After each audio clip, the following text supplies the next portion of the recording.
Hello friends, तो यहाँ हाजिर हूँ मैं आपके दूसरे पार्ट को लेके। आज का जो हमारा आंसर देने जा रहा हूँ वो है इसका प्रश्न 3 और प्रश्न 4। इसमें कहते हैं कि काल कौन है, हमारी मृत्यु क्यों होती है।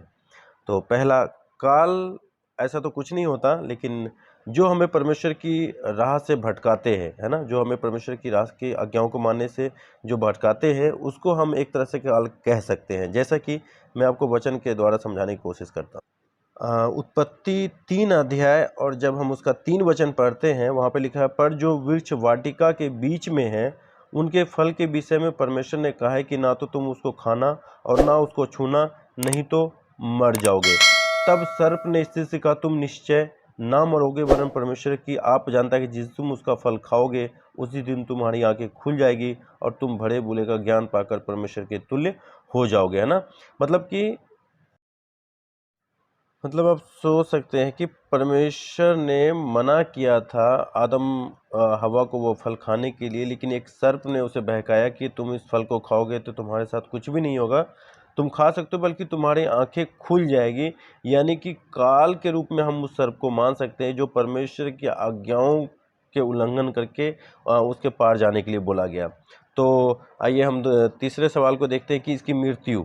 इसमें लिखा हुआ है कि हमारी मृत्यु क्यों होती है। तो जैसा कि हमने देखा कि हमने परमेश्वर की आज्ञाओं का उल्लंघन किया, आदम ने और हवा ने, और वो फल खाया और एक स्त्री ने उसे बहकाया और उसने फल खाया, तब परमेश्वर ने उसको मौत की आज्ञा दी, मृत्यु की आज्ञा दी। क्या दी कि और अपने माथे के पसीने को रोटी खाया करेगा और अंत में मिट्टी में मिल जाएगा, क्योंकि तू उसी में से निकाला गया तो मिट्टी में ही फिर मिल जाएगा। ये आप पढ़ सकते हैं उत्पत्ति 3 अध्याय और उसका 9 आयत में वहाँ पे लिखा हुआ है कि तू मिट्टी से बना है और तू मिट्टी में ही मिल जाएगा। तो हम कह सकते हैं कि जो मृत्यु जो है वो यहीं से इंसानों में आई। पहले मृत्यु नहीं थी। जब हम परमेश्वर की आज्ञाओं को उल्लंघन कर देते हैं तो जो हमें बनाने वाला है वो उनको पूरा हक है कि वो हमें मिटा भी सकता है। तो आइए हम चलते हैं इनके चौथे और पांचवें सवाल।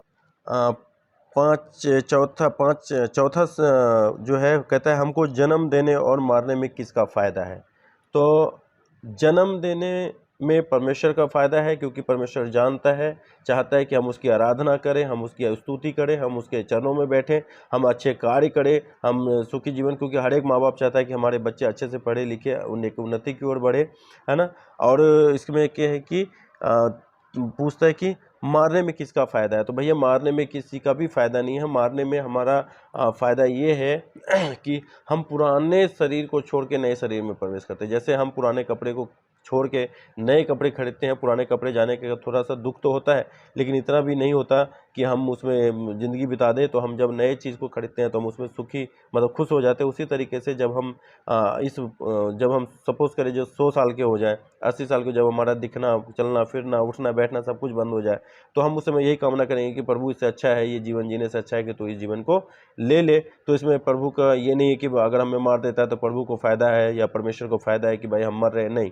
वो चाहता है कि हमारे बच्चे हंसे खेले कूदे, इसलिए वो इस शरीर को नाश करके, हमारी आत्मा नहीं मरती, जैसा भागवत गीता कहती है कि आत्मा जो है वो अमर है और अविनाशी है, वो आत्मा कभी नहीं मरती। बाइबल भी सिखाती है कि आत्मा का जो है वो क्या होगा, न्याय होगा, और फिर उसका जो है ये बहुत लंबी कहानी है, तो आप इसको पढ़ सकते हैं। तो हमें मारने में किसी का भी फ़ायदा नहीं है। मारने में हमारा खुद का फ़ायदा है कि हम इस शरीर को छोड़ के नए शरीर को ग्रहण करते हैं।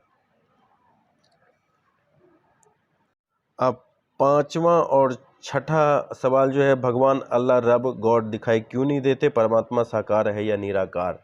जी सर, परमात्मा जो है वो दिखाई देते हैं बिल्कुल। क्योंकि जब आदम, बाइबल में लिखी हुई है उत्पत्ति में, आज की परमेश्वर ने आदम को अपने हाथों से, है ना, अपने हाथों से बनाया। तब परमेश्वर, जब हम पढ़ते हैं उसका उत्पत्ति 2 अध्याय उसका 7 वचन जब पढ़ते हैं, वहाँ पे लिखा हुआ है, तब यहोवा परमेश्वर ने आदम को भूमि की मिट्टी से रचा, उसके नथनों में जीवन का श्वास फूंक दिया और आदम जीवित प्राणी बन गया। मतलब परमेश्वर ने खुद अपने हाथों से परमेश्वर आदम और हवा को बनाया है।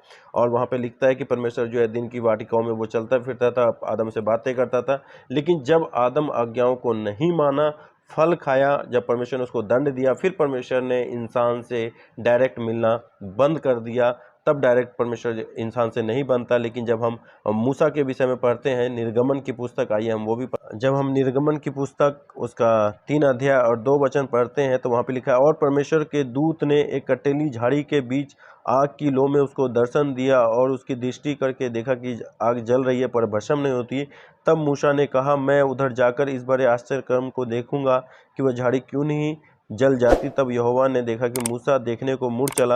तब परमेश्वर ने झाड़ी के बीच से उसको कहा, हे मूसा, हे मूसा। मूसा ने कहा, क्या आज्ञा? उसने कहा, इधर पास मत आ और अपने पाँव से जूतियां उतार दे, क्योंकि जिस स्थान पर तू खड़ा है वह पवित्र भूमि है। फिर उसने कहा, मैं तेरे पिता का परमेश्वर और अब्राहम का परमेश्वर, इसहाक का परमेश्वर, याकूब का परमेश्वर हूँ। मीन्स कि जब परमेश्वर वहाँ पे मौजूद था और जब मूसा उसको देखने के लिए गया तो क्या कहता है कि परमेश्वर के दूत ने वहाँ पे स्वर्गदूत, जो परमेश्वर के स्वर्गदूत थे, उसने वहाँ पे झाड़ियाँ जला दी और वो झाड़ियाँ जो है वो जल रही थी। तब मूसा ने सोचा कि चल मैं एक बार देख के आ जाता हूँ कि ऐसी कैसी झाड़ी है जो जल तो रही है लेकिन कटीली जो है वो जला नहीं रही। तो इससे ये निकलता है कि परमेश्वर जो है इंसानों को दर्शन देना बंद कर दिया। तो जिस तरीके से मैं कभी अमेरिका गया नहीं, मैं कभी इंग्लैंड गया नहीं, मैं कभी लंदन गया नहीं, तो मैं कह सकता हूँ कि भैया लंदन है नहीं, क्योंकि जब मैंने देखा ही नहीं। लेकिन जो गया है, आप लोग गए हो तो आप बता सकते हो कि लंदन है। तो इसका मतलब ये है कि लंदन साकार भी है और निराकार है, क्योंकि मैं जब देखा ही नहीं तो मैं क्या बोल सकता हूँ। तो बाइबल के अनुसार परमेश्वर साकार भी है और परमेश्वर निराकार भी है। जब हम अपनी आंखों को उस तरीके का बना लेते हैं, क्योंकि नंगी आंखों से हम परमेश्वर को देख नहीं सकते, क्योंकि ये गुनाहगार बड़ी आंखें हैं। जब हम भागवत गीता भी पढ़ते हैं, वहाँ पे भी जब अर्जुन को जो है बड़ा सा विकराल रूप परमेश्वर ने, जब कृष्ण ने दिखाया तो संसारिक आंखें उनकी बंद कर रखी थी, तब जाके उसने अपना विकराल रूप श्री कृष्ण जी ने है अर्जुन को दिखाया था और अर्जुन ने उस विकराल रूप को देख के परमेश्वर का दर्शन किया। तो उसी तरीके से हम भी परमेश्वर को देख सकते हैं, लेकिन जब हमारी आंखें जब हो जाएगी, जब उस लायक हो जाएगी, तो हम आशा करते हैं कि आपको तीसरे, चौथे, पाँचवें और छठे क्वेश्चन का जो है आंसर मिल गया होगा। हमारे चैनल को लाइक करें, सब्सक्राइब करें और लोगों तक पहुंचाएं, ताकि हम और आगे बना सकें। मैं चाहता हूं कि आप ज़्यादा से ज़्यादा इस चीज़ को आगे करें, क्योंकि मैं यूट्यूब पे कमाने के लिए नहीं आया हूँ। ये ना सोचे मैं कमाने के लिए आया, बल्कि मैं परमेश्वर के वचनों को बनाने के लिए आया हूँ। और नेक्स्ट जो हमारा जो तीसरा पार्ट में लेके आऊँगा, उसमें मैं सवाल का जवाब दूंगा, ब्रह्मा विष्णु महेश के पिता कौन है। तो हमारे चैनल पर बने रहें। इसी तरीके से हमारे चैनल को लाइक करें, सब्सक्राइब करें और लोगों तक पहुँचाएं, कमेंट करके हमें